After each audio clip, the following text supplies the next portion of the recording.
Ladies and gentlemen, the So What Morning Show is back in the building with another heater, another hot topic. Oh, I'm excited today. There's so much going on, so many people in the building buzzing around like a beehive. It's crazy right now. You know what I'm going to do, though? I got to tell you to go get some books, and I got to tell you to go support some businesses. It's very important that we do this. Let's share the wealth. Let's spread the wealth among all of our people, everybody that's listening. You know, somebody hit me up and said, yo, man, I don't know how to get in contact with you in order to, promote my business. Well, if you want to promote your business, and my whole thing is to use this platform to build up our community, all races, all creeds, all colors, but especially the brothers and sisters who never recycle their money. Mm-hmm. So it's important that I say, hey, man, go support, somebody in your community, some business in your community. How I do that is I bring on special people to talk about their business. So do me this. Email me at 2319 Z as in zebra, O as in Oscar, 1 at gmail.com. 2319zo1 at gmail.com. Send me your business request. I'll read it, check it out. And if it's the flyness, I'll support it, right? All right. So really quickly, books, please. For everybody who supported me on this, I appreciate you. This is my book, The Rebirth of Seeds. You can find it on my website, IamZoeWilliams.com. That's I am Zoe Williams, Z-O, not Zoe. That's something else. IamZoeWilliams.com. Please continue to support. Thank you all for all the people who have supported in the past. I appreciate you. Thank you very, very, very much. And of course, my good friend, Dr. Mark Goulston. Continue to support his array of books. I mean, this is just listen. That's one book. He also has a book on persuasion. He has a book on getting out of your own way. I mean, he has a book on the 6 tips about relationship. He has a lot of good stuff. Please support Dr. Mark Goulston and all of his endeavors as well. And I have a particular book that I think you guys, that will fit today's topic. A very good book. It's called Spank Your Child, Please. A book about children by former child Patrick Thompson. Thompson, yes. And he's talking about, we have to look at this thing. I want to, I'll get into this later when I talk about today's topic. But let me move on quickly because we got people in the building. Really quickly, our show is being catered today by what I'm told is the ambrosia of Mexican cuisine. Nice. Right? Help me pronounce it. Provecho. Provecho Grill. She drove far. She drove from West Hell to get here. Otherwise known as Sun City, Menifee, California. Otherwise known as Sun City. Please tell us about your grill. My friend swears by it. Provecho Grill. Talk to us, Rosie. Well, Provecho means bon appetit. We say it all the time. It has a good meaning to it. Anywhere in Latin America, it's going to be a good thing. And I wanted to bring a good vibe to Sun City. Wow. Sun City used to be where everybody went to retire, and now it's Menifee. So we have a lot of young people moving in. Average income now is 55. So things are changing. Wow. Along with that, I had the opportunity to buy a restaurant there, and we decided, all right, let's do Provecho Grill. Let's get some regional Mexican food, make it fresh. Right. Let's give everyone fresh, good quality Mexican food without breaking the bank. Wow. Let's make sure that they have certified Angus beef, great, fresh seafood. I give them customer lots of love and attention without breaking the bank. And that's exactly what we do. It's family run, and there's a lot of love there. And I hear that you are a stickler for your dishes. If it ain't right, you're not happy about it. I hear it's incredible. My homeboy swears by it. I said, well, geez, we gonna have to try it. And she came all the way out here. We so appreciate you. Where can they find you? Do you guys have a website? Or yes, we do. What is the website? Can we put it up on the screen? Yep. It's www.provechogrill.com. Provecho. You don't know how to spell? Provecho, right? Grill. Grill.com. Grill. My engineer, Baby Teen Wolf, is looking like, what? Typo. We call him Baby Teen Wolf because he's really young with a full Kenny Loggins beard. Nice. So, Dan Haggerty style. Baby Teen Wolf. All right. There's the grill. Look at, geez, Yeah. Louise. So you guys will be having the chile hueritos right in the middle, right there, next to our Provecho burger. The pambazos from Mexico City. We tend to focus on other regions. It's not all tacos and burritos. Wow. We want to get away from that Baja feel because since we're in California, you kind of start getting used to, San Felipe, TJ, Ensenada. Well, they have Guanajuato, which is the Latin Paris of Mexico.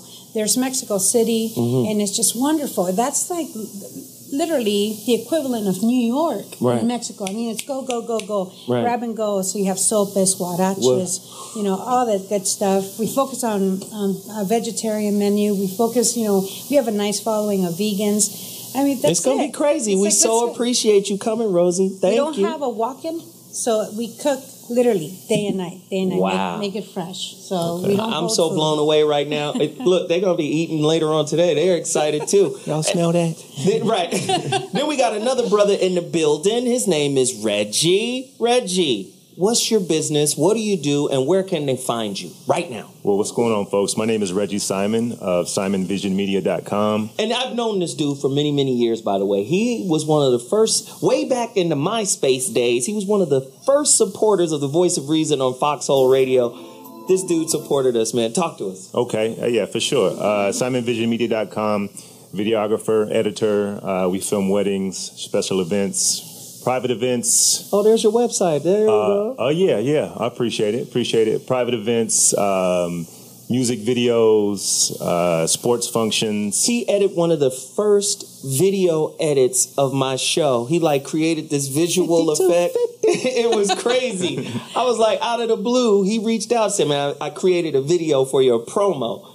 Out of the blue, and it was awesome, and we played it too, right? I appreciate it, for sure. Man, I just love the fact that I can reach out and help people do what they do. Tell us one more time where they can see you, where they can find you, and connect to your business. That's right, folks. That's SimonVisionMedia.com, and all the information is there for you, including email, phone numbers, all that good stuff. And you do weddings too, right? We do weddings, absolutely. Bar mitzvahs? Bar mitzvahs. Haven't done a bar mitzvah yet. But you would. But I will, and I would. Absolutely. And as far as pricing is concerned, we don't have a pricing structure because there's a lot of people that just like to get married, just their mom, their dad, the pastor, So you're flexible to whatever budget. Absolutely. We don't stick in anybody in any particular, bracket. Right. If you got the budget, we'll work it out. Right.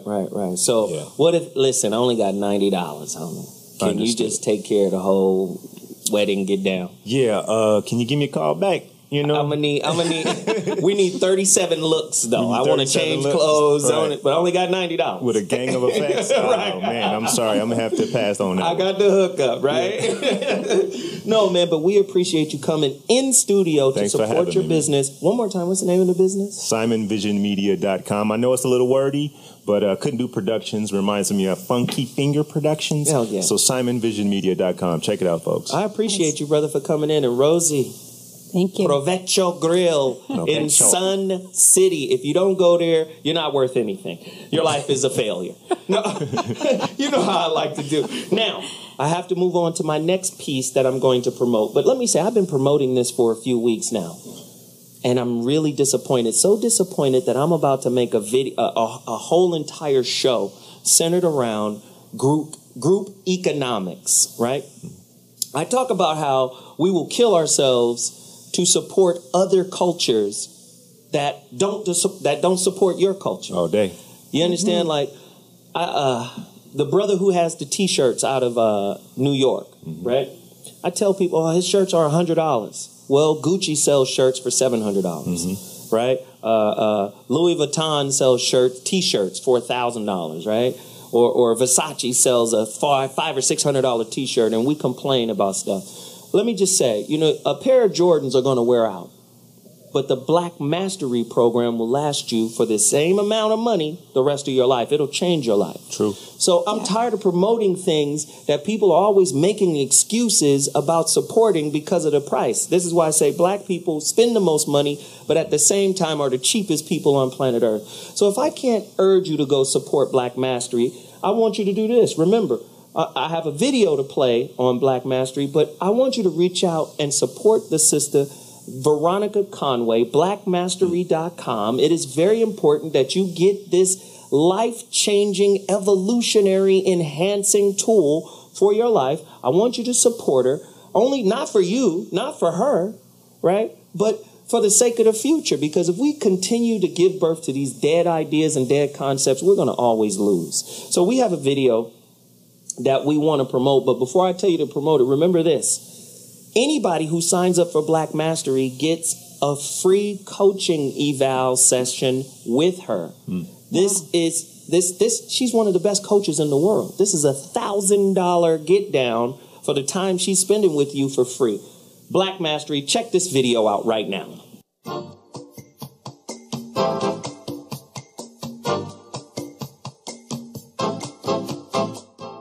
And one of the greatest tragedies in life is getting to the end of your life and looking back and realizing it was mediocre, and it didn't have to be that way. The number one reason is people are unwilling to listen and care about what's important to the other person. But what if you could be someone who dared to care about everybody in your life? When you're in love, smoke gets in your eyes.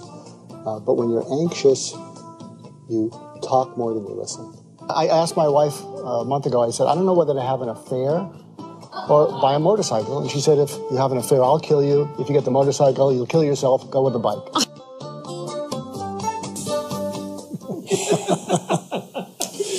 Oh, God. We love your intro. It's just the best. I love that music. Just straight out of the Catskills, which I think they've blown up 20 years ago. Smooth Corinthian leather. Yeah.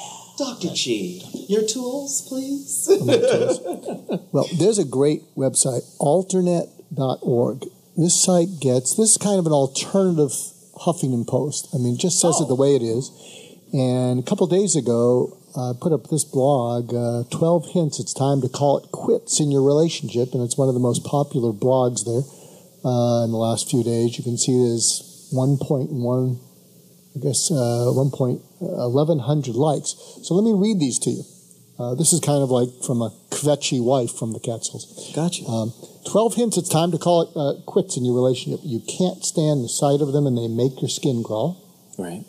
You're afraid of them. Yeah. Friends keep telling you to get out. Go. They are mean to the children. The children are afraid of them. You can't remember anything good about them. You no longer enjoy anything with them or look forward to doing anything with them. They come in the door and your heart sinks. You don't want to go out with them, with friends or family, because they're just too embarrassing to you. They keep making promises they don't keep. You're no longer proud of them. And these little quirks you thought were amusing at the beginning are now embarrassing to you. Here's a bonus hint. They keep violating the restraining order you put on them. So here's the good and bad news. The good news is if this list applies to you, you're not alone. If this applies to your relationship, there are probably people who would want to help you make the break when you decide to do it. Wow. The bad news for you, if any of the list applies, it is probably not going to get any better by itself. The bad news for me is my wife came up with a list. Here we go. But the list could also, this may sound like it's about a woman complaining about a man. I'd say a man could complain about this, except the difference is the first one, because women might think, oh, you can't stand the sight of them and they make your skin crawl. But I think what a man would say is, she makes me feel like running head on and putting my head through the wall. You know, when a woman drives you crazy or you feel like exploding. But Jeff Brown has something. If a woman would you just nuts in your head, what would it make you feel like doing? What would it make me feel like doing? I don't know. Wow. That's hilarious. Because you actually have described Kim? No, Jackie. Jackie? No, not Kim. Kim, we were just too young. We just a couple of dumbass kids. We didn't have cam girl. So Jackie had it worse. Jackie had it worse. What would you make you feel like doing in your head? Dude, what was going on in your head? My prayers changed. Like I'd be driving down the road going, "Oh, My prayers dear God, please let a sniper shoot right in the car. I don't care who he hits. Either one. Where's the sniper? Where is the sniper? I want to drive." You prayed for a sniper? Oh my God! I used to drive around the neighborhood till the lights went out, dude. I was not. Oh my God! That bitch is still up. She is still up. The lights are still on. Oh my God! So take me out of my misery. I don't care if it's me or her. Just take me out of my misery. You know what? I'm just gonna pull a pin on a grenade. I'm just gonna pull a pin. I just couldn't take it, man. I could not take it. I think when you get to the point that nothing you do makes a person happy, that actually makes you free. That's what I told you. You freed me. Nothing I do make you happy. So fuck it. I'm gonna do what I want to do. I'm gonna do whatever now. I'm gonna do whatever. Draws or walk around my drawers in front of your parents. Whatever. So what made what made you finally quit? What made you finally stop it? When me and my brother, because my brother, I hope I don't incriminate him. I told him I'm looking for a place with very few witnesses. We're gonna do some Sopranos type shit. When I started actually plotting her death, I was actually like, when I would see, you know how you drive through the woods and you see serenity? I see spots. I see, man, that's a clearing right there. I can bring a shovel and some plastic out here and get to work. And I was like, yeah, we gotta stop. Because I'm gonna wind up playing dominoes with Scott Peterson. So, oh, Jesus. All right, so here we go. As is commonplace, Dr. G sets it up with the tips, right? Mm-hmm. One of those tips was very important as it pertains to the subject of today's show. If they're mean to the kids. I don't know about 4 and 5, yeah. Today's topic is sparing the rod, right? Mm-hmm. Really spoiling the child. An in-depth look at discipline, child rearing, and child abuse, right? There are a lot of people out there who honestly believe getting my ass whooped made me a better person. Who believes that? Somebody call us right now. 855-878-4652. That's the number to dial. No, real quick. There's a difference between consequences and punishment. Wow. Consequences teach your kid a lesson. Here we go. Whereas punishment teaches them a lesson they'll never forget. Which is to get even with you when they grow up. Ooh. So you got to think of the consequences, and the point is you're wanting them to learn to not do what they just did. But if you do that by abusing them, it's a little bit overkill, and it may come back to haunt them or haunt you. If you've ever been spanked with braided switches before, woo-woo, somebody call us at 855-878-4652. Did it make you better? A lot of people believe, is it a cultural thing? You know, we believe white people don't whoop ass the way black folk whoop ass, right? There's something different there, right? I don't know. Somebody call us at 855-878-4652. My big mama used to whoop me with something called Dr. Green. Don't make me go get Dr. Green. Oh, yours had a name? Yeah, mine had a name, Dr. Green. Okay. Right? I don't know if whooping helped me at all. Well, I'm sure it did help me. I don't know. But again, when is too far? When are you crossing the line? Should you whoop your child out of anger? Never. How many parents whoop out of anger, out of frustration, and they just lose it? Dr. G brings up a great point when he's breaking down the mother and her desire to want to nurture, and then when you put her in a position to be the bad cop, the disciplinarian, she doesn't take too well to that, does she, Doc? She doesn't want to go against her nurturing ways, right? She doesn't want to spank ass. I think it's different in the black and white community. Yeah. Let's hear it, Doc. I think too often in the white community, they want to be friends with their kids. I think in the black community, they want to prepare them for a tough world. Let me give you an example. A friend of mine used to be the head of Teach for America, Los Angeles, and they were having a problem having these largely white college undergraduates were being dismissed by these inner city black kids. These inner city black kids thought these white undergraduates who graduate were just do-gooder fools. And my friend Lee Cantor, he said, you got to get into the listening. And he thought, what does an inner city black kid listen to? He listens to his mother. And he realized that the difference between these white undergraduate coming back to do good he said, here's the difference. When that undergraduate was 7 years old, the age of these elementary school kids, and it was time for bath, their mother said, it's time for your bath. Whereas when a 7-year-old black kid, it was time for the bath, what the mother said is, get your black butt in the tub. Get your black ass in that tub. That's what you wanted to say. And the point is, that was not abusive. That was loving. What they were saying is, I'm going to prepare you for what the world's going to tell you when you grow up. And if you pull a gun each time, you're going to be dead real young.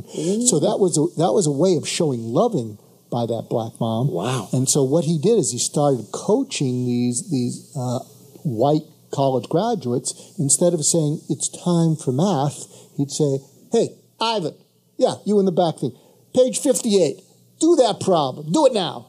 And what happened is these whitey locks undergraduates would say, but that's racist, that's condescending. And what he would say is, no, that's loving. That's how their mothers talk. That is loving, that is caring. And what happened is they started doing it, and they started getting, responses, and they started getting respected. I love it, It was kind of interesting. But Jeff is going to just rip us to shreds. I see you. No, I ain't gonna rip Go you ahead, to Jeff, shreds. please. Rip me to You're right. shreds. You're right. Being a token white man on this show is not easy. Young, young white children. Can you, let's do it. Let me do it. You the black kid. Mm-hmm. I'm the white doctor or the white teacher trying to talk like your mama. Jeff, do that damn problem. Get it right. Can you imagine me doing that? I'm gonna try to get this right. Fuck you talking to? Yes, exactly. Hey, you do what I tell you. Watch your damn mouth and get that damn homework done. Bitch, I'm calling my mama. Exactly. You want some shit? Oh, you want to talk like that? We finna see some shit in 45 minutes. I got a phone right here. Call my mama. That's hilarious. Yes. Wait, no, but is it better to say, Jeffrey, would you, it's time for math. Could you please wake up and look at the page? Damn, you did white people good. Wow. That's a beautiful white chick. Actually, right the there. next time you do white people, just don't do nothing, and you got it. Okay. Don't try to do white. Don't even try when to you're do already white. Wow, so much. This is your rant. We're ahead of time. There's an army of words just trying to get out. Make the point. Yeah, that'll Get help. to the point there, Jeff. The point is that white kids at 7 are being prepared for the world. Black kids at 7 are being prepared for white people in the world. Ooh, Okay. being prepared to survive. You're being prepared to. You're being prepared. Yes, you're being prepared to thrive. Black children are being prepared to survive. Wow. Now, Here we go. Say it. Go ahead. oh, something's hot in the background. You Are we know going that. to That's the break? big pill. We going to break there? Yeah. Oh, okay. I believe that spankings work. I know spankings work. Mine are formal. When I give my kids a spanking, you don't get none of that surprise kamikaze shit I used to get. In the bathtub, get woke up in the middle of the night, none of that. You have to earn an ass whooping in my house. There are steps. There are, defiance, willful disobedience, lying, and whatever form that comes in. Not for accidents. If you accidentally, I probably want to say this for after the break. Okay, for after I got the break. something dope for well, you. then this is what we'll do. Save We're it going to for take a after quick break. break, and when we come back, you can chime in too. Is it spoiling the child if you don't lend them a little rod every now and again? 855-878-4652. We'll be back at 2.2. Holla. You 13, ho. You want to be a woman? Put it on Facebook, let them know, bitch. Video that hustle noise. Ain't no okay, man. Now you sad because you know you ain't grown, bitch. Like your mama, get your motherfucking ass here. Okay, that was a family beating going down. Mom in the background cussing. Dad pulling his daughter's hair. I guess that's dad or stepdad. Somebody had a handful of weed. She 13, won't be grown. Okay. And this is a grown ass whooping Got getting that handed ass down. toe up. I'm saying, how does that make a person better? Okay. Do you have an idea? I don't know how that does because that doesn't resemble anything that I do. What was that family whooping that girl's ass out of anger, out of frustration? Some but okay. Is that whooping gonna make that girl better, Jeff? Right now? Do I think that whooping is gonna make that girl Yes. better? In not enough ways. Like in the ways that it makes it worse outweigh the ways that it make it better. Does that whooping make that girl a future abuser? Is that abuse? Absolutely. Absolutely. But that's like saying, should you not use a knife because I stabbed my uncle with a knife? No more knives anymore. No more knives. No. Okay? This is the way spankings work in my house.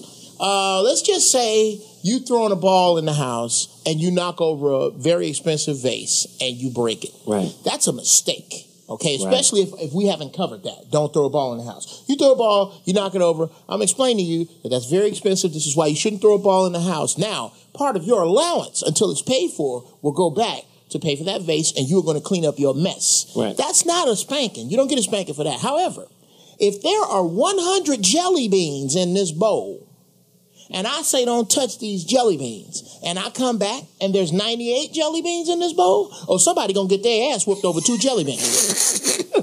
Because that is defiance.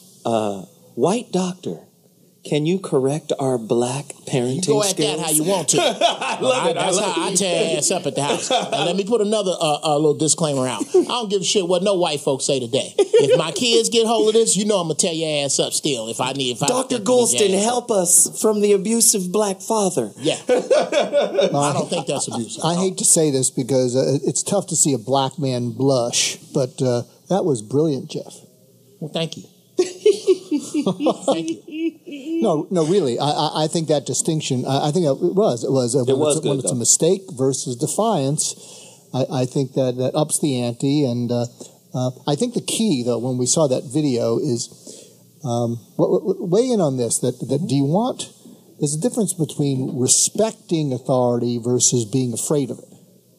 Or do you think there's no distinction? I think there's a definite distinction, but I think the respect of authority comes with your own particular acknowledgement, your own particular intelligence, your own particular gathering of information. I think that fear of authority is wonderful, especially for a boy.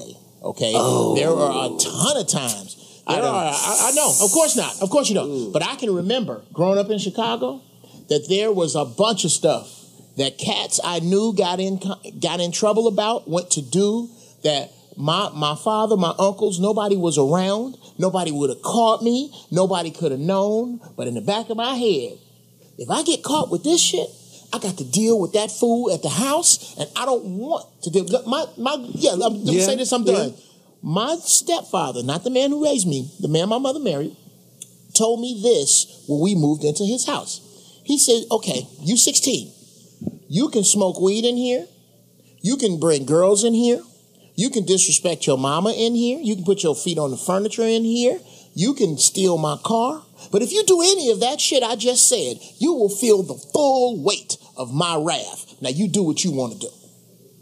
And I learned to respect his authority, and part of it was some of the shit I feared. But I think what you're saying, respect and fear is a slippery slope. Let me ask you something. Do you think kids down deep, they don't think it consciously, do you think a kid can tell when that parent disciplining him is over the top? Do you think inside can you feel when there's one thing if it's justifiable thing? No. You don't think you can tell the difference? No. Yeah, you can. Ask my son Blake. All spankings is over the top. He don't want no spankings, but he get them. No, but I think a kid can feel when the parent that's putting the whooping down is a little off.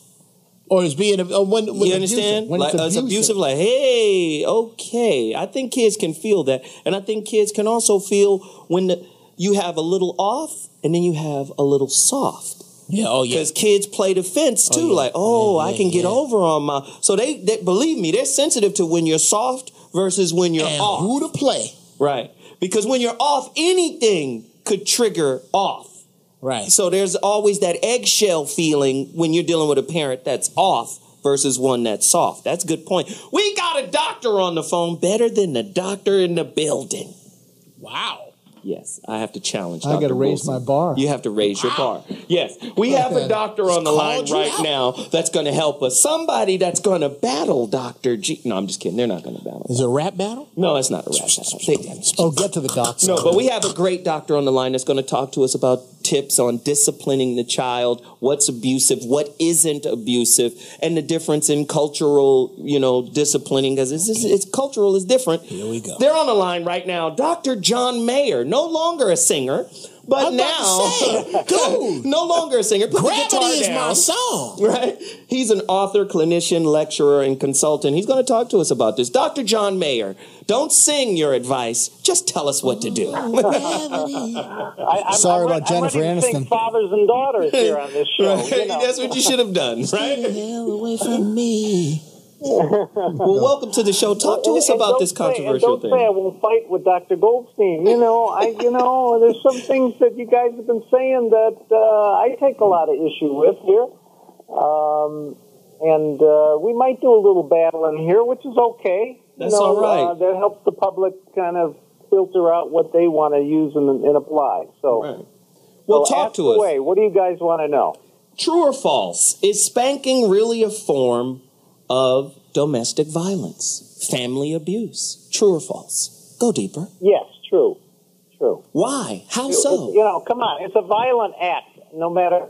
I was listening to Jeff there and how he spanks his child, and Dr. Goldstein popped in and said, "Yeah, you make a lot of sense." Well, I disagree. He disagrees, I think, Jeff. You're That's cool. abusive. He doesn't That's think you're cool. brilliant.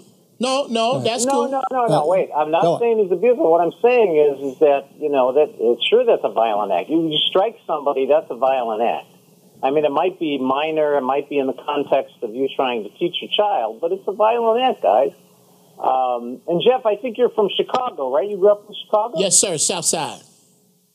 South Side, 59th and Justine, I grew up. Okay, all right. You know it. It's called You know Englewood it. now. D. Watch Rose this. grew up in the same neighborhood. Watch this. Justine Laughlin, Ashland, Hermitage, Wood, Honorary, Yep. Walcott, Winchester, Damon. I was like 8 blocks from you. How old are you? Oh, I my might have God. whooped your ass. Who are you? Jeff, now damn it.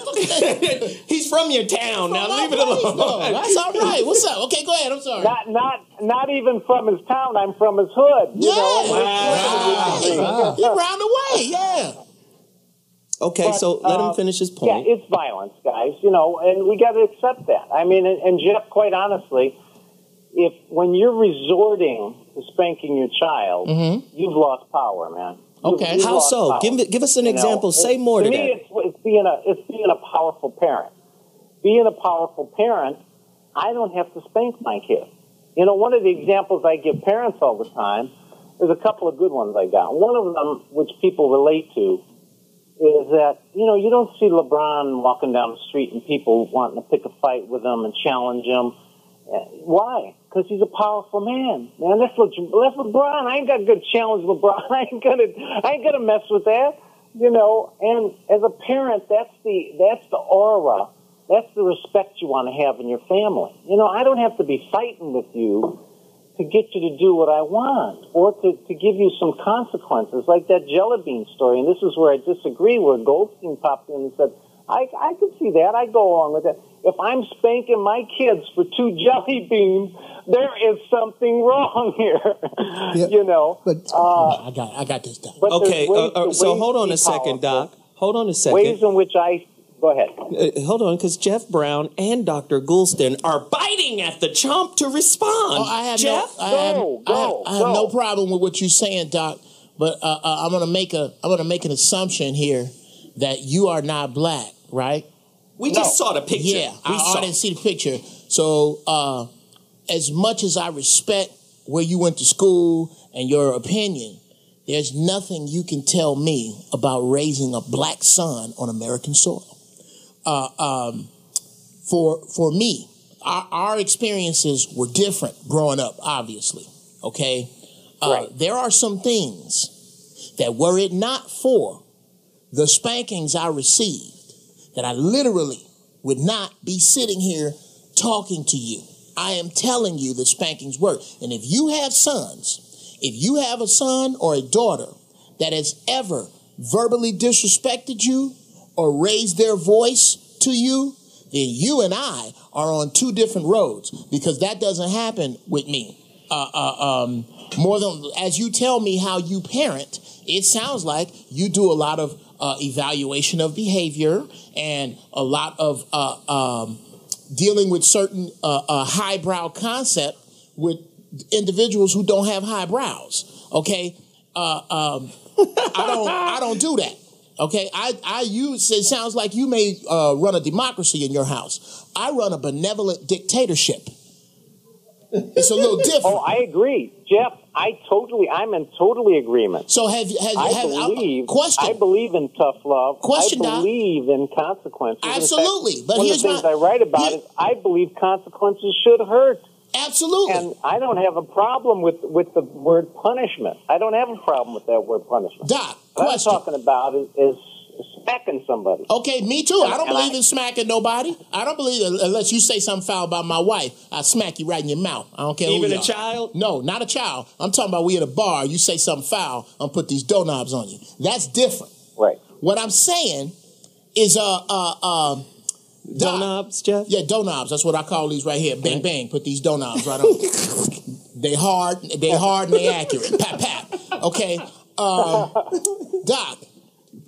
how old are your children? My children are adults now. I got a 26 and a 28-year-old. 26 and a 28-year-old. And you never had to whoop them. Okay, no, apparently not, which is perfect. So let's go back 20 years. Did you ever give out a mandate that was met with loud verbal disrespect ever? No. Never. So your children... I gave out a mandate, but they knew better, my friend, than to give me some lip back. That's fantastic, Doc, and you need to get some footage of you and your children and put it on television, because I've never, ever seen that with people who don't spank their kids, that their kids don't have something to fear. I hate you! This is bullshit! This is my room! And you invade my privacy! I've got that, my friend. Do the white kid, Jeff. Do the white kid. Bullshit! I've got rights! I've got, you know what? There was a little white kid. I'm going to say this for the next break. I'm going to say this for the next segment. You need to hear about Matthew, the little white boy that spent the night at my house with my grandmama and what happened that night. Yeah. So listen, everybody, we got to take a quick break. But on the way out, how many of you, right, felt that your parents spanked you out of love or out of frustration and anger? Because you can see when it's coming from love, or you can sense when it's coming from frustration and anger. We talked about it earlier, right? The kind of off parent versus the soft parent. Somebody call in and tell us what you think. 855-878-4652. Sparing the rod is ruining the child. We'll be back in 2.2. Holla! A new study on the effects of spanking show that while stopping naughty behavior temporarily, it might make children more likely to engage in future misbehavior and test lower for vocabulary skills. Lead author of the study, Michael J. McKenzie, an associate professor at the Columbia School of Social Work, said, "Spanking does make the kids stop, but the goal is to have kids regulate themselves over time, and in that, spanking fails." Researchers asked over 1,900 parents if they spanked their children between the ages of 3 and 5 years old. Then they tested the children's behavior, aggression levels, and vocabulary skills a few years later, at age 9, by asking them over 50 questions. The results of the study show that 52% of mothers and 33% of fathers admitted to spanking their 5-year-old children. If the mother spanked her children at age 5, they reportedly had lower vocabulary test scores, along with higher rates of aggression and rule-breaking behavior. Lower vocabulary test scores were also associated with fathers spanking their 5-year-old children. What do you think? Does spanking cause children to misbehave later on? Wow, does whoopings make you dumber? No. They make you smarter. It seems like it, according to studies and research. Okay, fuck them studies and research. Okay, I got my own studies. You ain't gonna settle down, are you? You turned up today. The ass and the brain are directly connected. Okay. My son, Eric. That's what the video just said. Yes. You whoop the kid, he gets dumber. That's what the video just said. That ain't the way it works in my house. You just said the ass and the brain is connected. I learned my times tables with a switch on the table, and I got them timetables down because I didn't want to deal with that switch. Yes, sir. Yes, sir. You got to apply it right. You can do anything wrong. Can you get Alzheimer's from getting an ass whooping? Is ass whoopings like boxing? You know how boxers get a little punch drunk? Yeah. That video seemed to imply that. I've gotten Alzheimer's. They get more aggressive and they get dumber. Is that what's happening? No, reverse Alzheimer's I got. You got smarter. I forgot why the bullshit I was doing was so important. Zoe, you made a point before about when you're giving a whooping to someone, if you're doing it out of frustration and anger, that's different than you're doing it because I need to teach you a lesson. Absolutely. Because I am teaching you a lesson because the world isn't going to give you another chance. So I am here to give you kind of a preview of how to conduct yourself. Whereas if it's personal frustration and anger, what happens is it can escalate. And then if the kid escalates and yells back at you, and then it becomes a personal kind of thing, then it's you versus them. Right. So I think you can give a punishment. I think you can give a spanking, but you got to do it with a cool head. Right. Oh, That's a good and with a purpose. Absolutely. And the purpose is you're teaching them a lesson, as Has opposed to be a lesson. as opposed to how dare you talk to your dad that way? You don't talk to anyone that way. I'm going to beat the. Dr. John, do you agree with any of this malarkey that's being laid down? I don't think you do. Very little of it, my friend. Very little of it, because I have a lot of kids that I see. And I'm talking about, and Jeff, I'm talking about, I deal with inner city kids, gangbangers, and, Yeah, the kids I grew up with. About, I don't know what a highbrow, what are you talking about there? My cousins. You talking about my cousins now. The kids that come into my office that I help, they will tell you categorically they would much rather take a beating Absolutely. from an adult Than a lecture. than deal with a lot of the other consequences, which I call more powerful consequences, could be inflicted upon them. How old are these kids? They don't learn from the beatings. They just kind of, curl up. If you can just picture this, because I'm on the phone. Curl up in a ball and just take the beat, and then it's over. Then I'm going to keep doing what I'm going to do. So, Dr. John, there's so many other ways to be powerful. Dr. John, this is Zoe Williams here. I want to ask a quick question. Then it's obvious that Jeff disagrees with you, and he could go on. He could go on ad infinitum here. So what I'd like to do is ask you: is there a nonviolent alternative that works just as well as catching that paddle? Remember the paddle? Absolutely. Oh yeah. Yes. So absolutely. give me three tips. As I said before, it's got to hurt. Too many parents are given, quote, consequences, and, the kid isn't really affected by it. This doesn't hurt the kid. It doesn't take anything away that they're going to miss. So it's just a little tiny slap on the hand. The other thing we got to do, and I know, I don't have all day here, so I'm just going to be real brief, is you got to be in the child's face.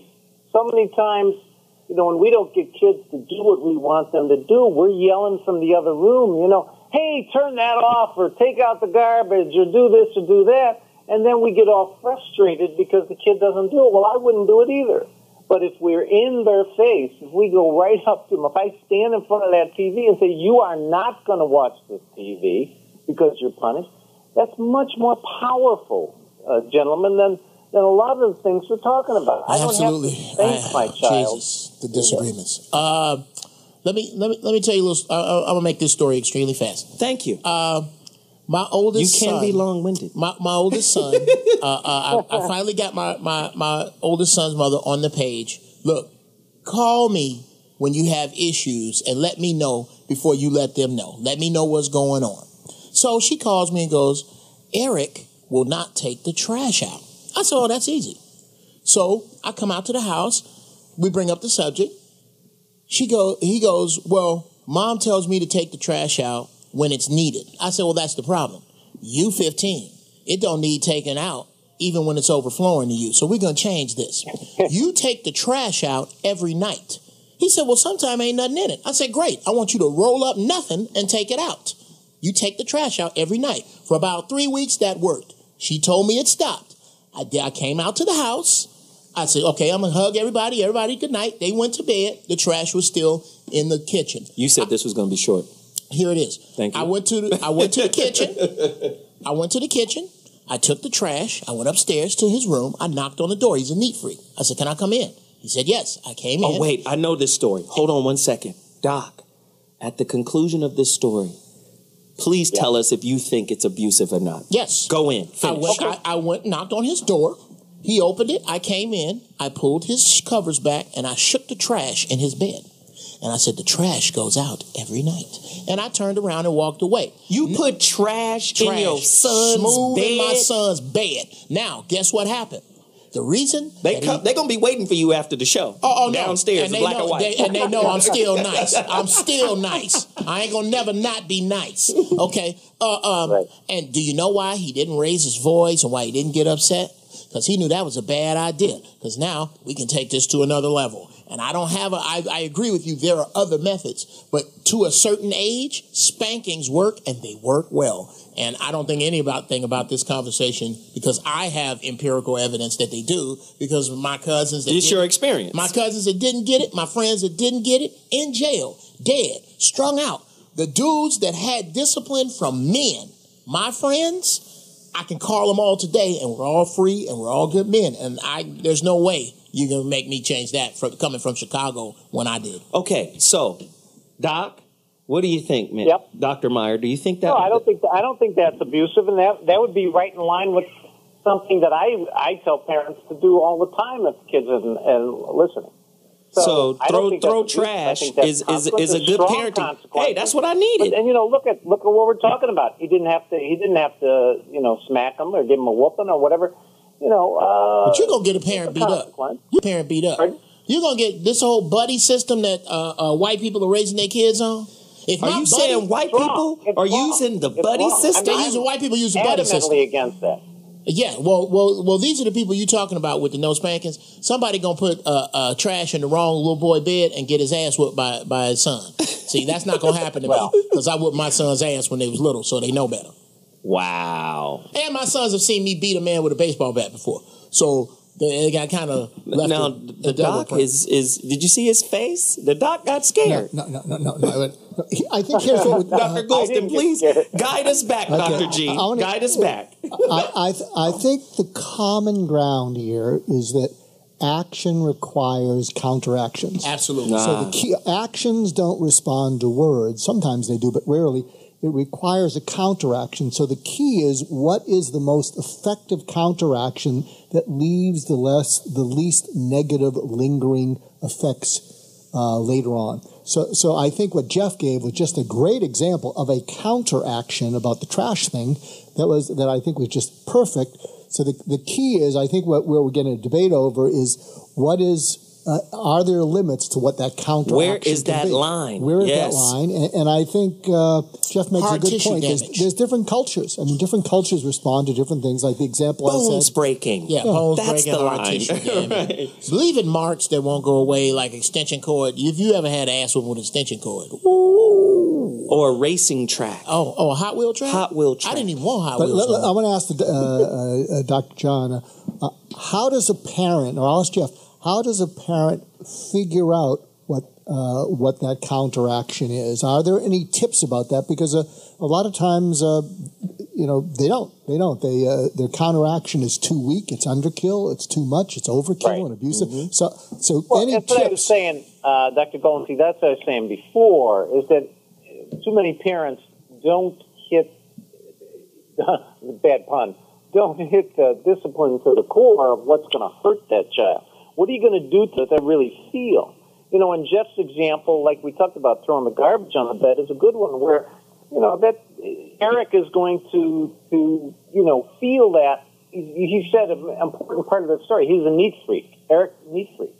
So Jeff intuitively knew that by doing that, that's going to totally freak Eric out, and he's going to remember that, take out that garbage because here's the consequences. That's a good, powerful way to be a parent. And, it kind of contradicts some of the other things that Jeff was saying. Which one? Which thing? Yeah. Which thing did it contradict? About smacking kids. And I never said I smacked one of my children. To me, you don't have to do that. It sounds like you're a guy that doesn't have to do that. So why go there? That you can be respected and powerful to I think what children. Jeff is saying is he sets the tone early so that he doesn't have to use the same method to reinforce later. So once you set the tone, then there's that anticipation from the kid that I might get a spanking. Now I don't have, I won't do it because I know what's at the end of that tunnel. I'm going to be a little bit more mindful and aware of my dad's presence. It's called getting your bluff in. There's something. Well, better yet, Jeff, if I can just make this point. Really quickly, you hear the music. I think I think what you're talking about is that voice in our head that I better not do this or I'm going to really get it. It doesn't have to translate into a spanking. It's that something terrible is going to happen if I don't do this. So listen, really quickly, many kids are missing that. Really quickly, Doc, what's your website again? I want to force a lot of people to your site. It's a call to action. Go support Dr. John Mayer. He's not the singer. He's not the singer. What's the website, really quickly, where they can find you? The website is drjohnmayer.com. So Dr. John Mayer. DrJohnMayer.com. Man, we so appreciate you coming on the show. Thanks so much, Doc. It was a lot of valuable information. I'd love to do it again. Absolutely. Anytime. Thanks again. We got to take a quick break, and when we come back, more information, more clinicians, more guests, more food, more talk, more anger. That's how we parent, with anger. I'll be back at 2.2.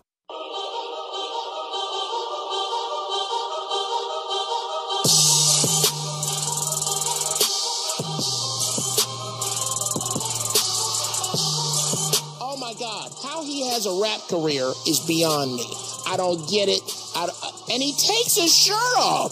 Oh my God, he looks like 50 pounds of chewed Tootsie Rolls with his... All right. Now, you are in white fashion. You know white boys always leave the house like they're going to help somebody move. And defend the horrible hoes. There are some horrible people. And what you need to do is start policing your own.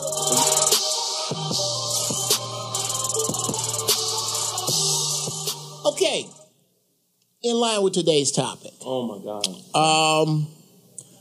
Fathers out there, black fathers, black involved fathers, this is for you. As much as society may want to try, as much as this show, which I dig, will give you some things to think about, no one is the compass for how you deal with your kids but you. But if you're going to do something, you need to be there. You don't get to do whatever the hell it is you want to do that doesn't involve your kids. And then pop in every now and then and go, you know I'm your daddy, don't you? I'm going to whoop your ass. That's not the way it's supposed to work. You have to be in your children's life 360 full circle. But as far as being told what you're doing is wrong and how what you're doing isn't making any sense, you got to weigh that against results. For me, the proof is in the pudding. The proof is just right at the handwriting's on the wall. I have many friends who are no longer with us purely because they did not have a father to fear and respect. You need to be that dude. Be the dude that somebody fears and respects. Wow, that's a good point. Good. The food. Now I got to get back. That's why the rant was so short. I didn't even really give a damn. I got to. Oh my God. Provecho Grill in Sun City. It is retarded. I need a crash helmet on right now. That's hilarious. I'm telling you. This food. It's unbelievable. I done had Mexican food everywhere. This is Mexico. Jesus Christ. This is all that you don't eat, you're going to want to roll around naked in. That's how good this food is. This food is, oh my God. Now I know Taco Bell been lying all this time. That ain't Mexican food. Bamboozle. What the heck? Let it straight. Wow. What is this stuff? I don't. Provecho Grill, 268, or it's 26862. What is that? Cherry Hills Boulevard, Sun City, California. Where is Sun City? It's in West Hell. Dante lives there. Dante's Inferno. Right. Oh, I know you. Christ, they live far, but they came all the way out here to support the show. Provecho.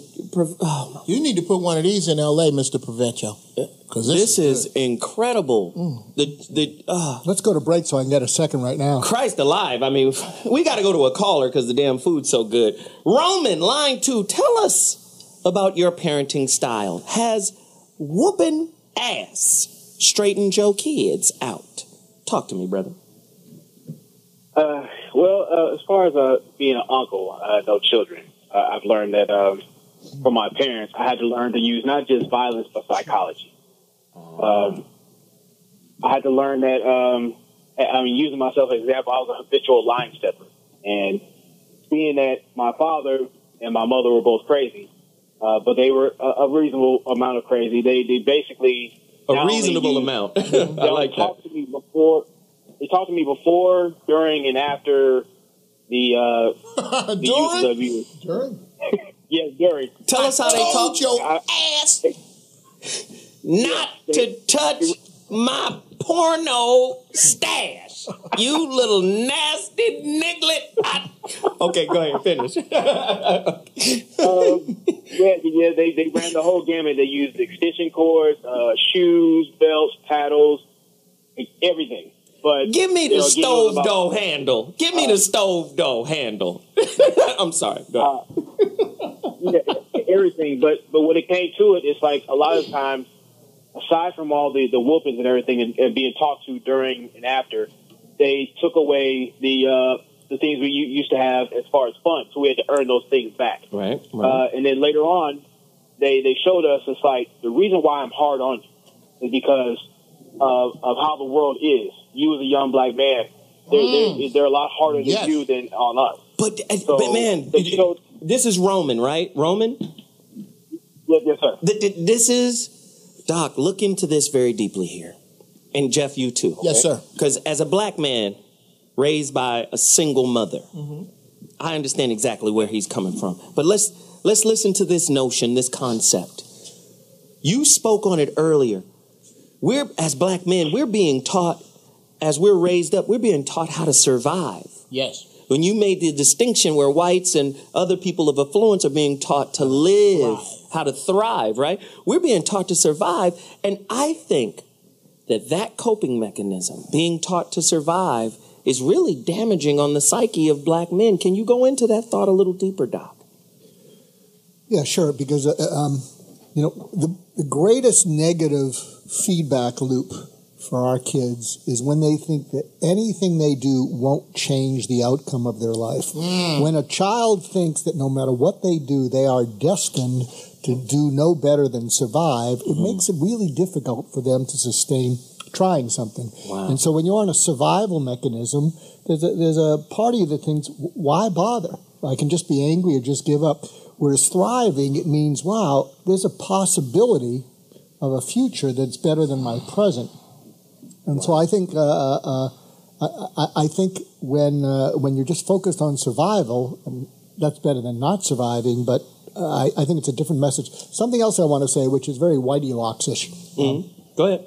When I was listening to Jeff and Dr. John Mayer and listening to Black versus White and listening to Jeff versus me, one of the things that I realize is you can be one of the things that I think white people do too much of, and Democrats do too much of, is they tend to be explanatory instead of declarative. Go in. Wow. Yes, go. You got to repeat that. It was the Declaration of Independence. It wasn't the explanation of independence. Being explanatory is weak. I think what I hear about Jeff's authority is he makes a declaration, and a declaration is, this is what I stand for, this is what I won't stand for, and it backs it with full power. I think sometimes white parents, and the Democrats, by the way, tend to want to explain, and I think it's a weaker position. Right. So step back, know what you stand for, know what you'll stand up for, and know what you'll stand up against, and make that stand. You know what's so beautiful about all of this? Like, when I deal with, like, my youngest son, I was with him over the weekend, and... How old is he? He's 12, right? He'll be 13 later on this year, towards the end of the year. And what's really cold is when I'm able to listen to my older children speak to him about me. My son, my oldest son, the young lion, basically told him, he said, listen, Dad is simple. If you pay attention while he's talking to you, right, you're good. If you're not paying attention, he's going to let you know. And then if he asks you to do something, you're better off doing it right when he asks you. Because if there's a delay, he's going to respond. He said, now, one thing about Dad is you got to get him somewhere before you get the lightning from him. You got to like fall through. There are a couple of steps. But if you don't know what the steps are, my oldest son was telling him, Dad is simple. He ain't going to get you until you've fallen a couple of times at something he told you to do over and over and over again. My daughter sees it totally different. My daughter goes, everything with dad is respect. And it's hard sometimes, and she'll tell the truth, it's hard sometimes to find out what he respects and what he sees as disrespectful. But once you figure that out, I'm listening to them talk to my youngest. Like, once you figure it out, then you good with dad. Once you find out what offends him, you're good with dad. And I think as parents, what happens is, especially black parents, this is what I recognize from my mother. She would bring the frustration of her life home. You see, so if shit is out of order in the home, the frustration of what she had to go through out in the world it amplifies that whooping. This is understand? Why, yes, sir. This is why I am happy to be in the balance that I am now.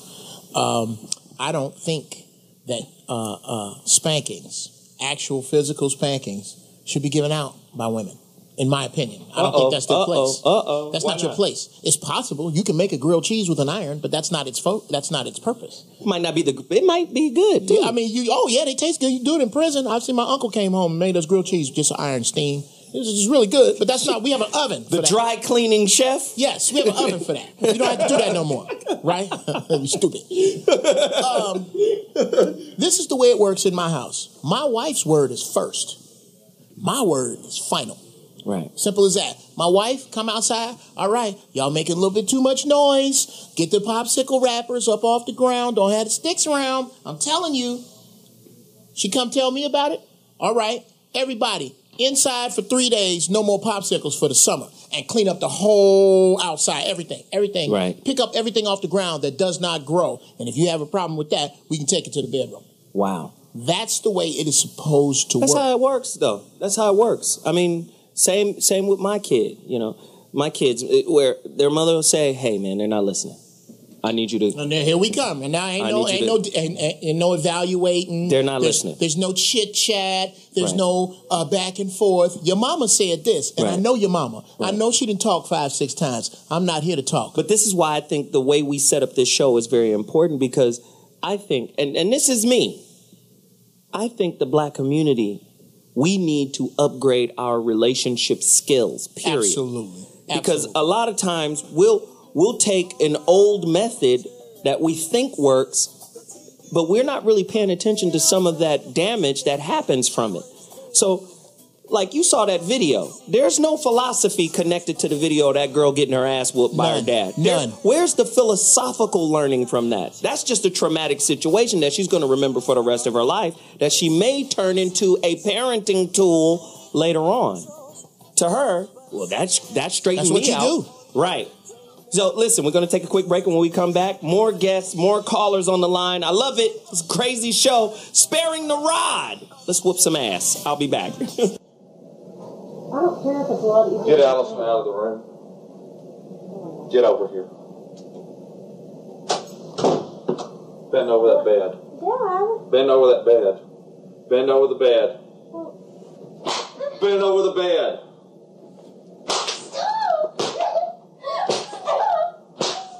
Bend over the bed. I'm going to keep beating your legs. Bend over the bed. Stand up. Stand up. Bend over the bed. Bend over the fucking bed. Go ahead.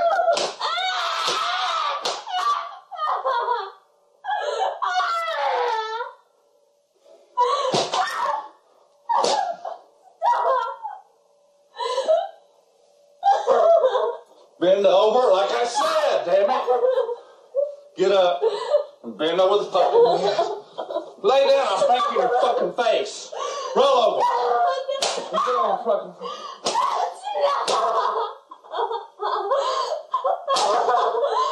She told you to take that fucking thing off the computer?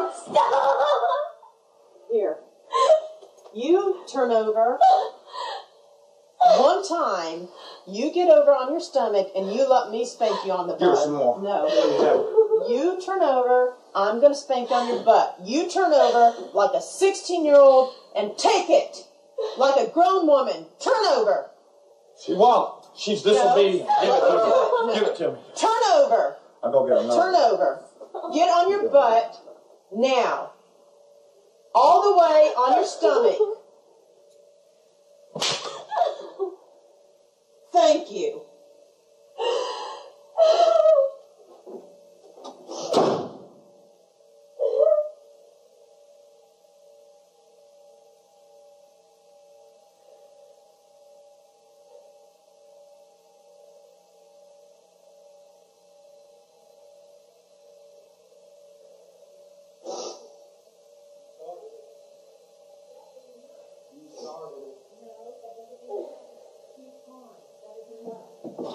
I never got my lick in on her. Get on your fucking stomach on the bed, now.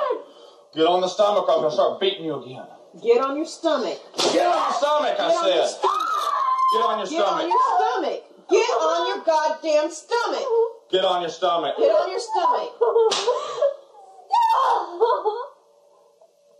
That's it. You got it. Beat you into submission. You want to put some more computer games on? You want some more? Well, there it is. You do know white folks invented, the whoopings, because that's where we got it from. We got it from y'all. Wow. And there it is, perfected. Man, do you just see how the generational shit just gets passed down? This is violence. Let's just be real. Listen, I'm an advocate for whooping, right? Yeah. But let me just say this. If you still whooping by 16... Yeah, you done something. Yeah, it's off. This shit is off. No. And then you can see the bullshit programming in that family. Yeah. I'm going to beat you into submission. Right? That's religion. 16? That's Jesus. That's religion. That's the Bible. Right? People misconstrue what it actually means. Discipline, like for instance, if you see little young kids in China learning Kung Fu, yeah, the Sifu or the master may swat them with a bamboo stick. Absolutely. But it's only to correct them. It's not belligerent violence. I'm trying to beat the shit out of you. Nope, that's wrong. Mm-hmm. No, your foot's supposed to be inside, not outside. Whack up. Mm-hmm. So then the next time they do it, they understand, oh, the foot is supposed to be inside, not outside. Whack up. There's a difference. Yeah, but that's controlled punishment as opposed to over the top. An issue I want to bring up for the two of you. You are two of the most articulate people I know. What about people who don't know how to use their words to discipline? You just saw the video of that right there. No. But you guys have a vocabulary that's clear. When you talk, you're very specific and you're declarative. Yes. There are a lot of people, they don't have the words, and so they resort to I can tell you about a man like that.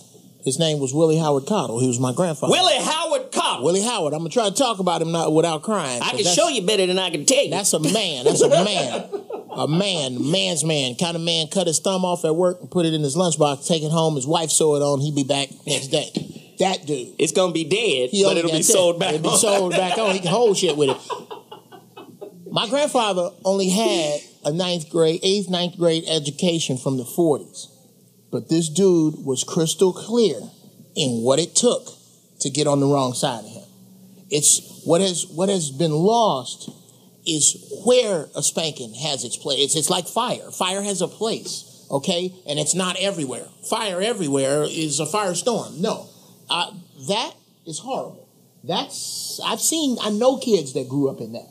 That's not what they can't wait to kill their parents. They can't wait to kill them. That's one of the, they're going to find a way out of there. Okay. Or they can't wait to escape. At some point on their day planner, wash car, clean garage, kill mama now. Kill mama now. Kill mama now. Okay? I'm not saying that. You guys are giving spankings a black eye. Yeah. You really are. They have a place. And I've seen it work. I've seen it when it's applied correctly. I've seen it work. Right. Remember, I think it was last week or the week before, one of the toolbox tips, I said 3 strikes and you're in. Remember I said, when you're all heated up about something, think about the first thing you want to do. Don't do it. Take a deep breath. Right. And that's all about kind of defending yourself in the moment or whatever. Then strike 2 is take a deep breath, think about what you want to do. Don't do that, because that's about retaliating. So what we're seeing here is retaliation. And the key is get to step 3, take a deep breath. What is it you want to do? And that's more about a solution. So we don't see solutions here. What we see is knee-jerk reactions from reptilian brain. We're not at the frontal lobe. The prefrontal cortex is nowhere to be found. No. And what you're seeing is, exactly what Jeff was saying is when that reptile snaps at that kid's going to come looking for that grown reptile. Exactly. Ishmael, you're on the line. You want to talk to us about ass whoopings. Did you get them? Yes. Do you give them out? And do they work? Go deeper. Well, my philosophy on it is that from 0 to 7, I'm really trying to play with my kids more than anything, teaching them. In playing, you're teaching them rules. So they're getting rules. But then from 7 to 14, the discipline normally comes in, where there are consequences for you breaking the rules. Not necessarily have to be a spanking, but it could come to that. And then from 14 to 21, I try to be more of their ally, where I'm working with them, and I'm trying to teach them from everything that they've learned. That's good stuff. That is great information. That's good stuff. Yeah, thank you. That's good stuff. That's something I agree with, too. I had to stretch them spankings back a little further, though.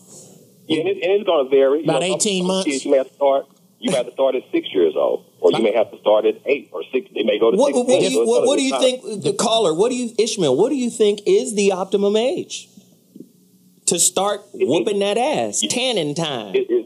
Like I say, from 7 to 14, and like I say, even if you've done it, if you're in your child's life, even if you do have to whoop, like my son say, man, when I first gave him a whooping, I said, all right, man, I told you too many times, I'm going to whoop your tail. So he's scared. I said, get over there, bend over, I'm going to whoop you.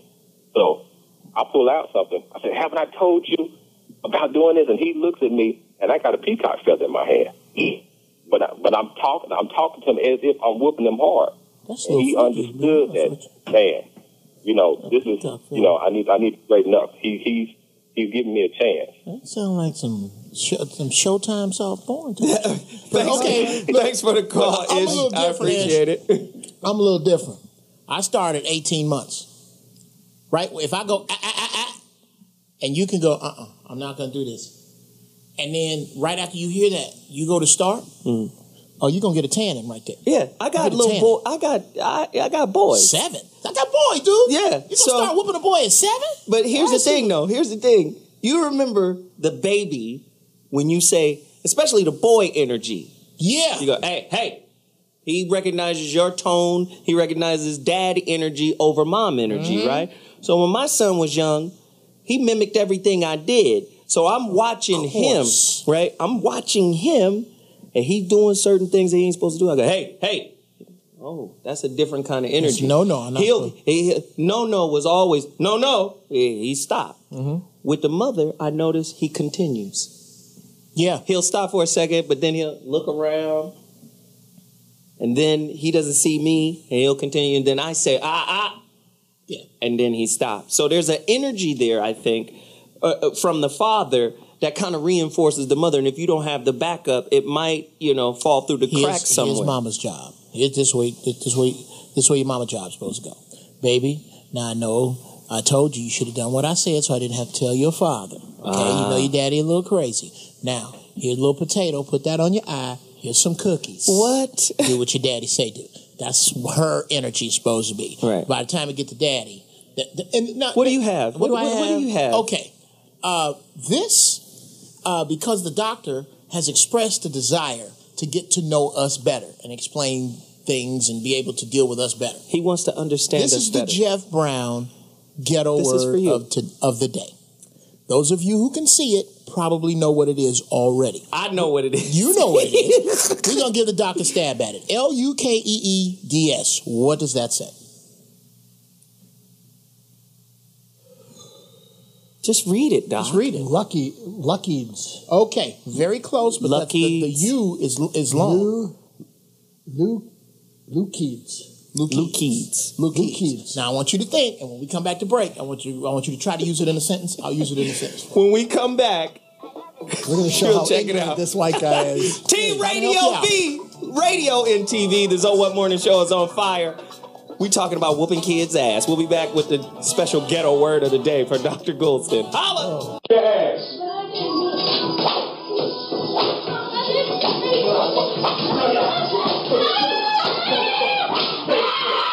motherfucker in there.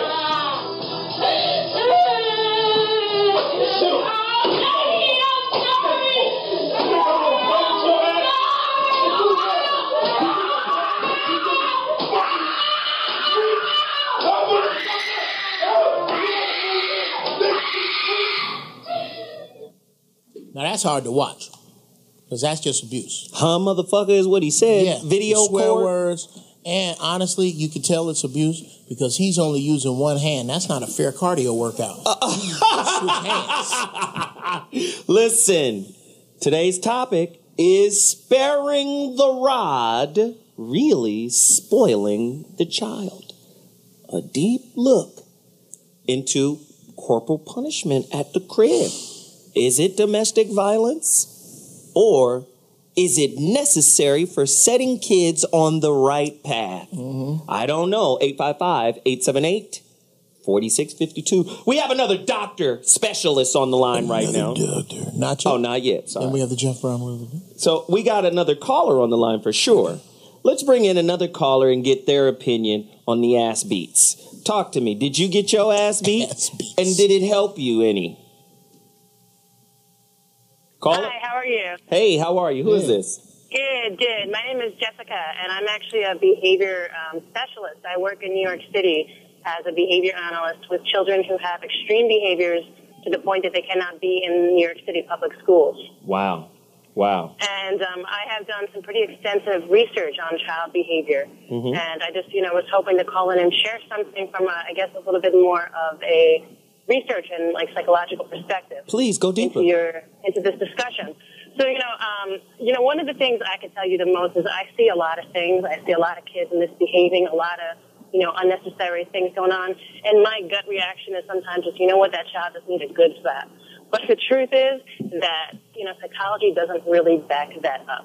I am a Christian, and, I've read in Proverbs to spare the child, spare the rod, spoil the child. And I think what it really comes down to is whether or not you're looking for a long-term or a short-term perspective. Tired of hearing So from for ugly sure, doctors. From a short-term perspective, if you want to get immediate compliance, corporal punishment works. Corporal punishment will actually get a immediate compliance. But there are actually 10 behaviors that have been identified as kind of, if you want to say, simply, that go with that. Or, inadvertent treatment effects is what we call them in psychology. So a lot of those things are like guilt, aggression, antisocial behaviors, and really a lot of hatred and resentment towards parents that can actually go all the way to later in life. So from a behavioral perspective, when we think about punishment, it doesn't really work in the long term. Now, not every child is necessarily going to exhibit those behaviors, but the American Psychological Association did do a study in 2002 was a meta-analysis of a ton of research, years of research, and what they were able to really put is, if you punish your child physically, corporal punishment, it might get to you what you want, but in the long run, it's not actually good for your kid. Wow, that's interesting. Well, so what are some solutions? Thank you for the input, but what are some of the alternatives? You know what? I'm so glad that you asked that question because that's a lot of things that people ask. We have something called reinforcement. And I'm a behavioral psychologist. We use reinforcement. Ethically, reinforcement must always be used before punishment. Now, here's the difference between reinforcement and punishment. In punishment, you're looking at decreasing a behavior. But in reinforcement, you're looking at increasing a behavior. So that might not make sense, right? You might tell me, well, why would I want to increase the behavior if my child is acting out? Well, the truth is that whatever your child is acting out, they're trying to do something, trying to accomplish something. If they're crying because they want to get what they want, well, rather than punishing the crying behavior, what you do want to do is reinforce, or you want to promote a more appropriate way to get what they want. Interesting. So, let's say you have a toddler who's sitting at the bottom of your refrigerator and crying because they want a cookie.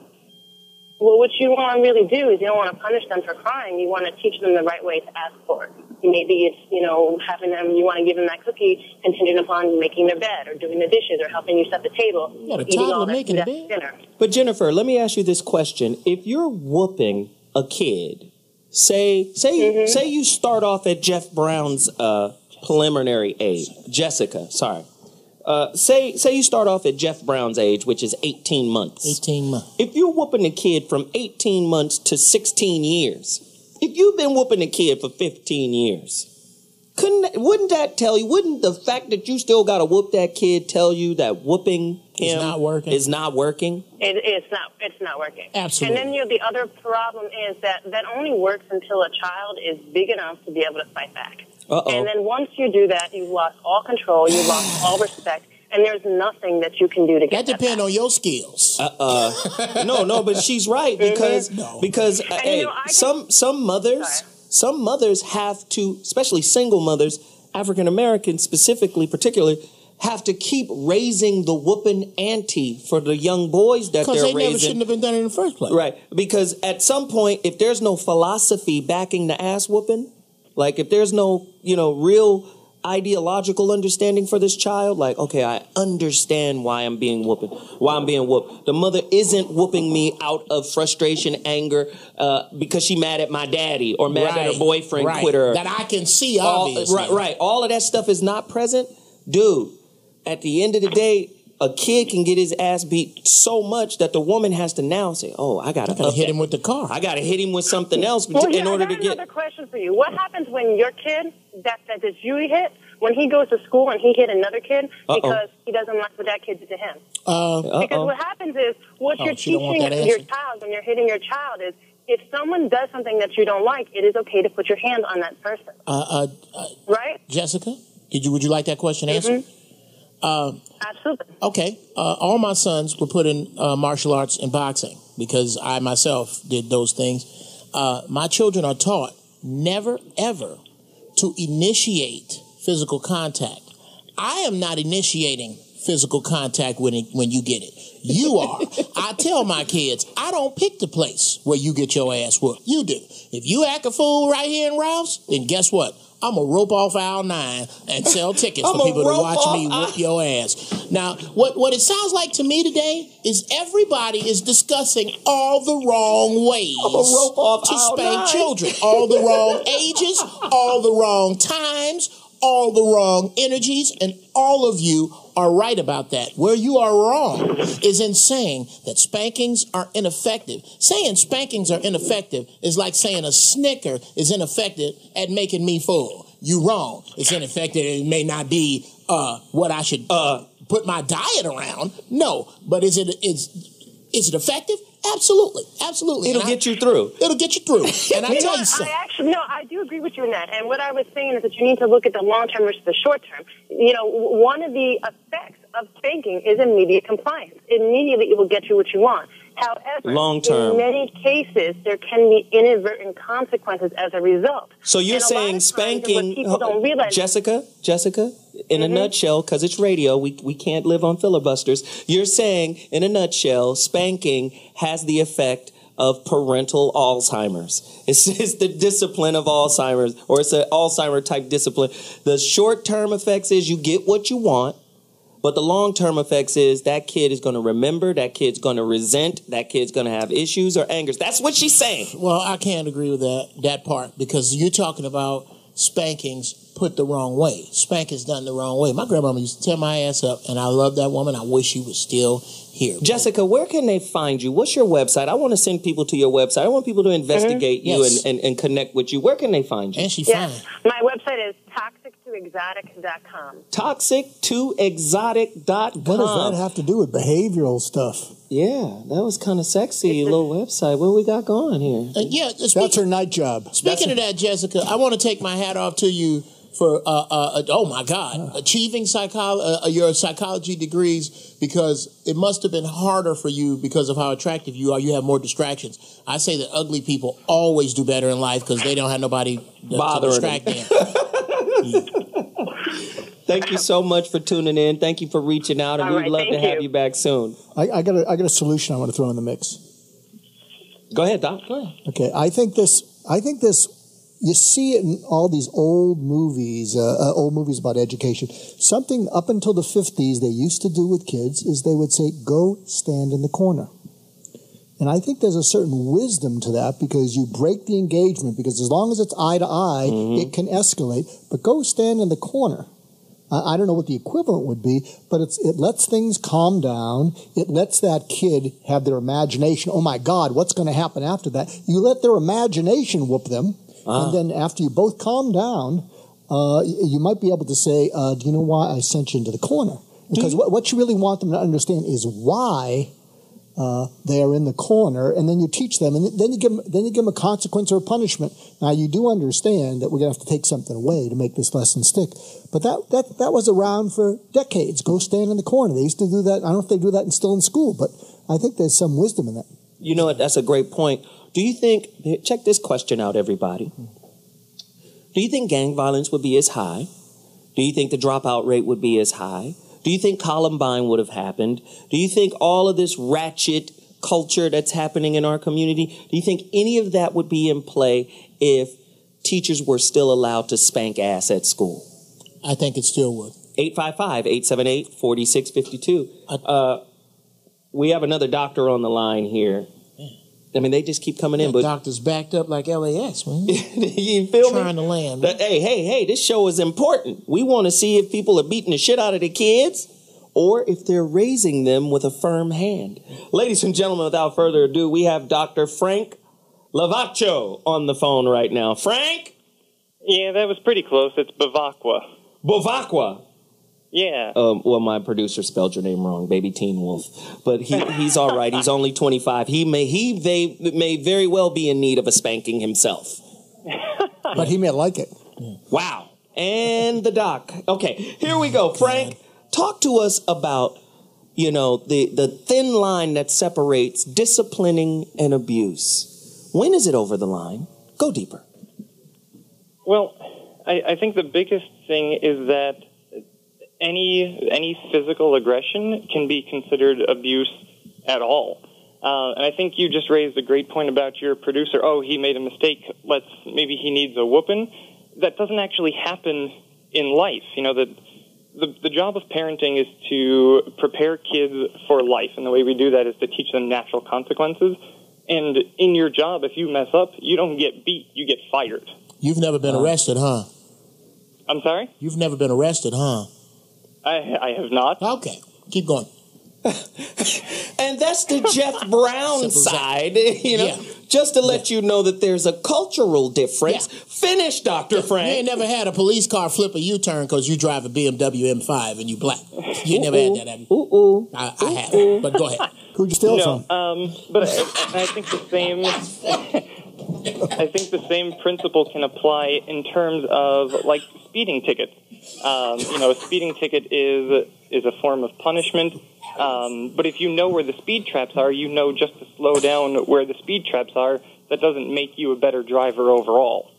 So what Jeff is saying is, it is better to get your ass beat at home and then to get your ass beat in life. Yeah, switching's better than nightsticks. He said a switch is better than a nightstick, especially for the black experience. Yeah, see, that's we need solutions that could a black doctor call in, please? I need a black male doctor. Okay. No, you have the doctors you have, and you'll respect Dr. Bavaccio. How do I say it again? Bavacqua. I don't disrespect what you're saying, but it sounds like you are a French chef trying to school me on how to make an enchilada, and I can't pretend. I can't nod my head and sit here when you say that a physical consequence does not follow misbehaving socially. Let me do this. Dr. Phil said something about defining what your child's currency is. Woo. In other words, what matters to the kid can be used as a disciplinary tool, right? Now, and Dr. Frank, you can build with me on this here.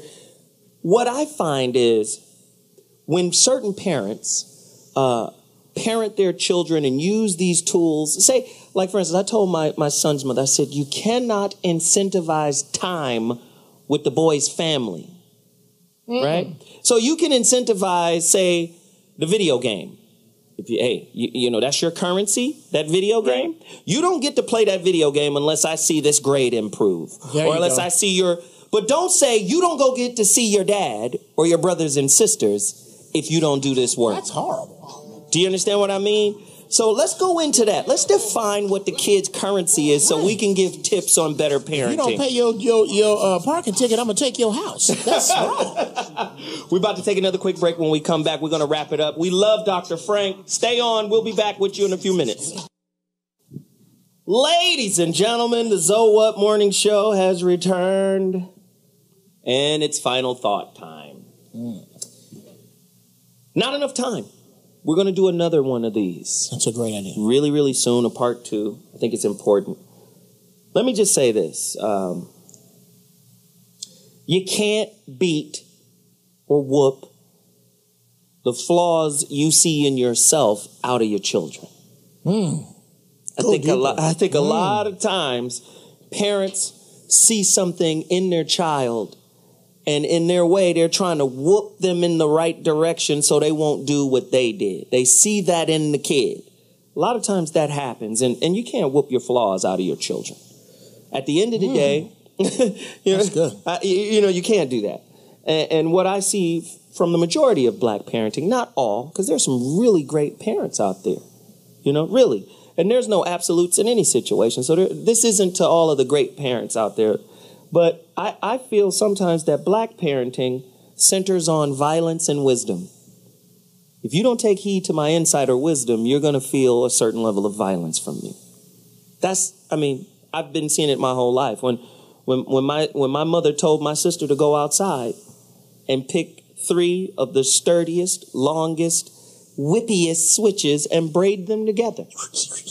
Right? Braid those switches together for that ass. Now, did it change who I was? Not really. I can be honest. I was always a free thinker. I was always one who wanted to think outside the box. You could say I was mannish and ornery or whatever. But what I've learned from that entire situation was the younger your kids are, the more control you're in. You're a dictator. You dictate what they eat when they go to bed, what they do, what they read, all of that. But as they get older and become more centered in the identity of what it means to be themselves, you have to relinquish being the dictator and become the mentor. The one thing that I am so pleased about my children is that they respect me. Like, I can sense I don't want to disappoint my dad. Absolutely. Right? I can sense that in my kids. Like, don't tell dad about this D. That's what my daughter did. She'll do things like, Mom, could you sign this on her way to school? And Mom's like, well, what is this? Oh, you got a C minus. Well, why? You just was with your dad. Why didn't you? Right? Because there's a certain, I don't want to feel his disappointment. To me, that lets me know I'm doing the right thing. You understand? With my oldest son, you're about to pick a college, right? You're about to choose a college. You can't choose a college the way you choose a cell phone, right? You can't choose a college the way you choose tennis shoes. So now, me mentoring him, he's looking at the college different. How does it fit me? How do I fit into that environment? I'm like when I told him when he was going to high school, I said, this high school is a society, a culture of its own. And when you get here, you have to fight to remain you inside this society. That's how you got to do in the real world. So if you're not a mentor and you're just a dictator, you're going to lose the file and rank of your soldiers, which are your children. At some point, they're going to be like, I don't want to fight for you no more. I don't want to respect you because there's nothing behind your violence but anger, but frustration. Does that mean don't whoop your kids? No, it means you have to find a balance in everything. Most people don't have that balance, especially if you coming home and you just frustrated because the world took a huge crap on you. You tend to crap on that which you have control over. Typically, that's your kids, right? We've got to learn how to challenge ourselves in a different way. We can't just whoop and expect them to change. They're not going to change. They're going to take that ass beating and use it for what it is. I felt your frustration. I felt your anger. I felt your pissivity at the world, at me. So now I'm going to use that as a means to take my pissivity out on the world too. We've got to teach our kids different. If your philosophy is weak, so will your spanking. Because at some point that kid is going to outgrow the whooping. At some point, he'll be like, this shit don't hurt no more. Fuck what you talking about. I'm out. Get your licks in now. Kumo D told me a great story once. Kumo D was like, he got to the point where his mother was just whooping him. And then he got to the point where it was like, shit don't hurt no more. I could beat your ass. That's what he said to his mom. And trashed the house and left. Because he could do that. At some point, your philosophy has got to take over. Most people don't know how that works. I want to say thank you to all of these doctors who are on the show or scheduled to be on the show. Dr. Nancy Buck. We're going to bring this show back. Dr. Dean Tong. He was on Dr. Phil, and he had great points. We're going to do a part 2, and when we do, we're going to bring in all of these specialists so that they can weigh in, because parenting, whether you know it or not, is an intimate relationship. Most people don't understand that. You just obey, be obedient, do what I say. No. That's an intimate relationship. And if you use violence as your key, molder, that's what you're molding. A violent person. So what mornings? You know what we do. It's crazy here at T Radio V. That's Radio NTV. We're here every Monday from 11 a.m. to 1 p.m. Pacific Standard Time. You got to reach out to us. Dr. Goulston, where can they find you? Social media. Heartfelt Leadership. Heartfeltleadership.com. Heartfeltleadership.com. Hotfoot. Heartfeltleadership.com. Jeff Brown at GB Funny Style is my Twitter. Jeff Brown Comedian on Facebook. Follow me. I got a bunch of dates coming up. Ladies and gentlemen, at Zoe Williams on Twitter, at Mr. Zowat on Instagram, and all one word, The Zowat Show on YouTube. Join our YouTube page and see old episodes. It's crazy. Listen, I had a ball. This show is incredible, but it isn't over. Oh, and don't forget, support blackmastery.com. Maybe that'll help you change your parenting style. Get at us. We'll be back next week. Holla.